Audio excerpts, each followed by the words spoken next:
මම මේ වෙලාවේ වැඩම කරලා ඉන්නේ හංගල්ල කළුවක්ගල විශේෂ මධ්‍යස්ථානයක්. මේක වෙලා භික්ෂු ගිලන් මධ්‍යස්ථානය. අනේ මේ බලන්න බිම මෙට්ට දාගෙන පුදුම දුකක් විඳින්නේ සීතල මේ වයසක හාමුදුරුවෝ අසනීපෙන්. කීප නමකට විතරයි ඇඳන් තියෙන්නේ.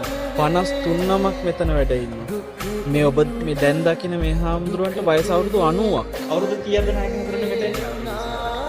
ගිලන් භික්ෂු මධ්‍යස්ථානය. අද ලංකාවේ පරණම කරන්නේ. ඒක මේ තමයි ලංකාවේ පැරණිම භික්ෂු ගිලන් මධ්‍යස්ථානය. අවුරුදු 27ක් වෙනවා. නැගමරනේ මම පැවිදි වෙලත් අවුරුදු 20ක් වෙනවා. මම පැවිදි වෙන්නත් අවුරුදු 7කට කලින් පටන් ගත්ත භික්ෂු ගිලන් මධ්‍යස්ථානයක් මුලින්ම පොල්ගමවල තිබිලා තියෙනවා.